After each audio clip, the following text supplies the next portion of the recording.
Good evening, guys. Blessings and peace to everybody.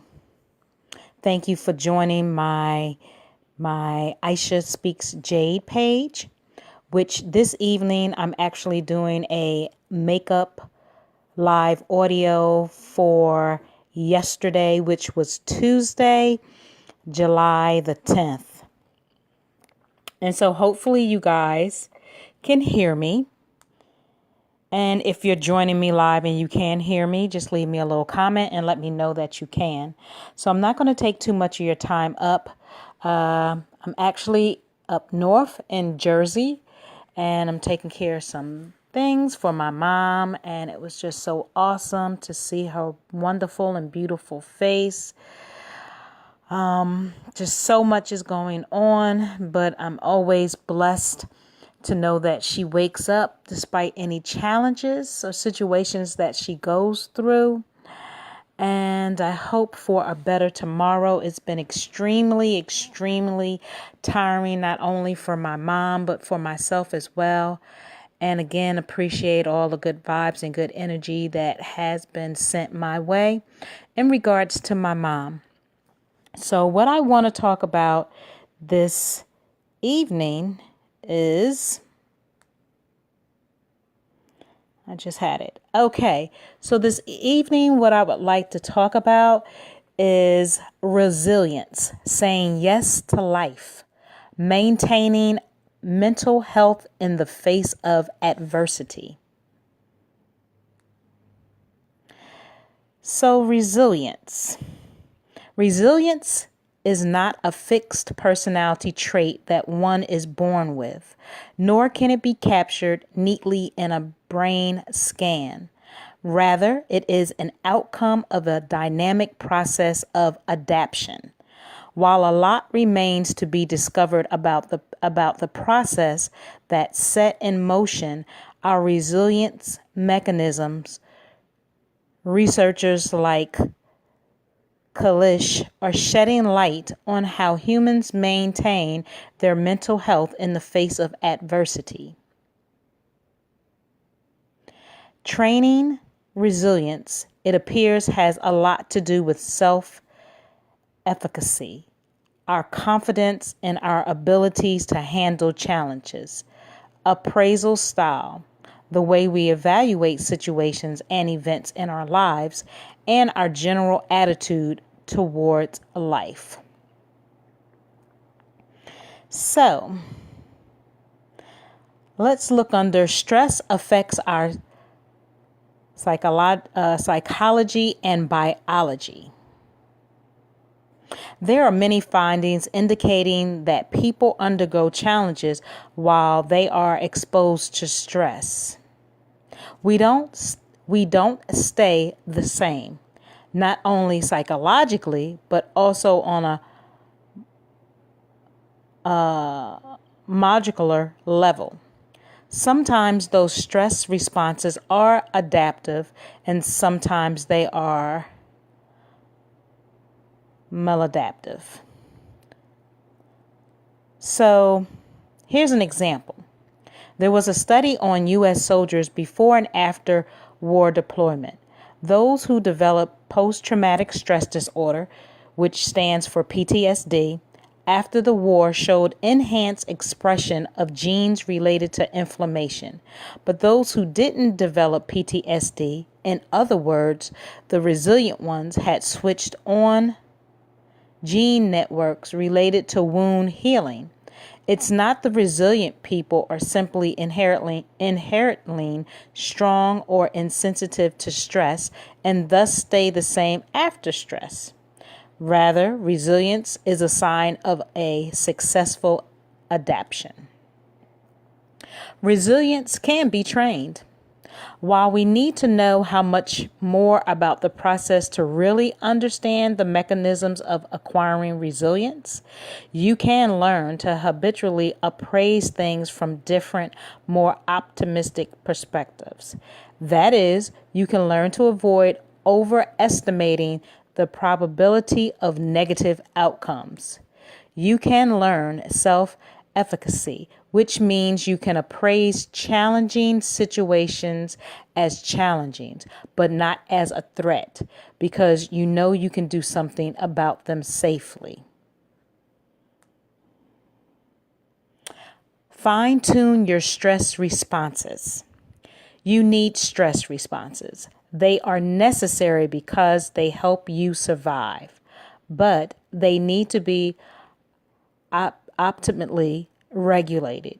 If you experience too many unnecessary stress reactions, then your likelihood of getting a stress-related disorder is relatively high. Fine-tune your stress responses to an optimal level. Safety, learning, and extension are ways to regulate stress responses because you restrict your stress responses to those stimuli that are actually predictive of threat. If a stimulus no longer predicts threat, there is no point of being stressed. It's what you make of a situation. Let's think about how the stress reaction comes about. You have a stimulus that may or may not be threatening. On the other end, you have the stress response. In between those two events, there is a gap where you can interpret things. It's always what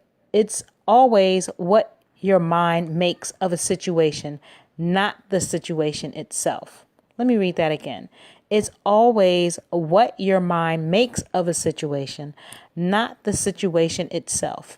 Think about that for a moment. And if you like, leave your comment on what I just said. One key to optimal stress responding is in how you appraise situations. For an optimal stress response, try turning down your overly negative appraisals where you overestimate the threat or the negative impact of the stress response itself. Be realistic and optimistic. You need experiences with overcoming challenges to develop a realistic and a mildly optimistic, not negative, appraisal style, such as a positive appraisal style. That's when, after going through difficulties, you realize that things turned out a little better than you might have presumed. If, in addition, you have a generally positive outlook in life, a say yes to life attitude, going out there and making experiences is probably the best recipe for protection against future hardships. One way to learn resilience: live, experience life. Develop courage and your own perspective, not necessarily following the prescribed ways of your culture, social environment, or your past. If you go through life thinking there is no hope and that things and humans are bad, then that would be difficult. But if you are open-minded, positive, and curious, then you can develop your own resilience strategies. Look for meaning. We humans are always in search of meaning. That's what gives us motivation and something to live for. Meaning transcends us and our own lives. If you have a positive perspective and see meaning in life, then you can view many things that distress others in a positive light. In this way, meaning is like a defense because it can help you create positive appraisals and to produce stress responses that are optimal. Write your own self-help book. Resilience is something extremely individual. It's fascinating to talk to people who have gone through very difficult times and have remained positive and mentally healthy. They often did not have a therapist, yet someone by themselves. I'm sorry, let me try that. Let me read that again. It says they often did not have a therapist, yet somehow by themselves, they figured out coping strategies that worked for them. Boy, whoever that is, yeah, I need to talk to them. And I have no shame in the game, people. I have a therapist, and I still feel like you can be productive with a therapist or not with a therapist. If you can learn those coping skills on your own, kudos to you. And if you have to have a counselor and a therapist to reassure you or assist you on how to get those coping skills, kudos to you guys too, which that includes me. I'm in that group. They stayed open to influences from other people, literature, and philosophy. Then at the right moment, an idea or an inspiration came into their life, helping them to switch to a new perspective. I think an effective way to develop your own strategies, habits, and style of resilience, even more than reading self-help books, is adapting a positive philosophy and going through life with courage and creativity. So those are just some tools to help you through life in regards to resilience. Saying yes to life is all about the mindset. And I know that we're not robots. I'm certainly not a robot. And we're going to go through challenges. That's just life. You cannot avoid it. But it's all how we train our minds, how we think, what we say, what we speak, how we present ourselves. And again, there's nothing wrong with seeing a therapist. Every individual is built differently. And I think what works for you, whatever your cocktail, quote unquote, is, I say use it if it's going to work with you in the best way. Because a lot of times a lot of times there's people that can be negative influence, as well as we can be our own negative influence when we just constantly think negative all the time. We think everybody is against us. We think, every situation is not going to work out. Well, I mean, hell, what do you expect? If you keep thinking that over and over and over and over again, of course, no good fortune or good fortune or good blessings are going to come to you. We have to learn how to change our mindset. I say it and speak it all the time. You need to have a self-care for yourself. Stop rushing into situations. Stop rushing into relationships. Learn to love and like and respect yourself. It starts with you. No one else can make you happy if you're not happy for yourself or with yourself. Everything else is just very temporary. If you ever notice, if you've kind of been that type of person that you're just in and out relationships all the time or in and out of situations all the time, and then your life is not going the way that you want, it's just a band-aid that's put on it. And then the next thing you know, that situation or that person, you and that person don't work out. Well, did you ever stop to think, let me check myself? Maybe there's something really going on inside of you mentally, emotionally, that maybe you just need to step back and focus on yourself and stop being mad at the world. I used to be in a little situation like that myself, jumping in and out of situations and having to feel here and there that I just need people to be around just for some quick instant gratification. And at the end of the day, I was not happy. And I had to stop and I had to slow down and I had to get my priorities together and I had to start focusing on me. And after I started doing that, things begin to open up because I was that type of humanitarian person who I had to make sure everybody else was okay.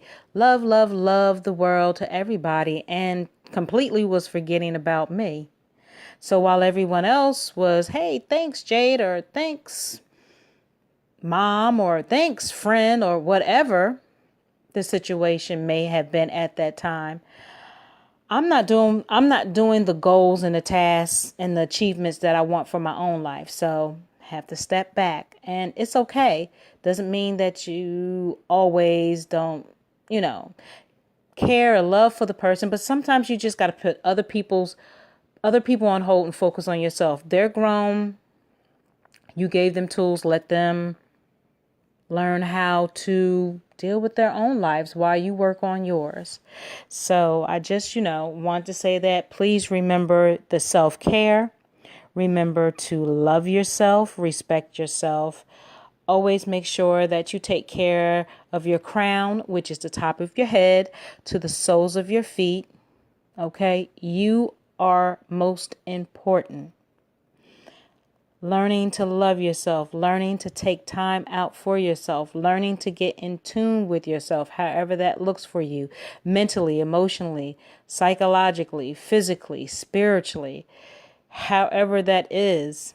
It's okay to have a little time to yourself. It's nothing wrong with that. I encourage it.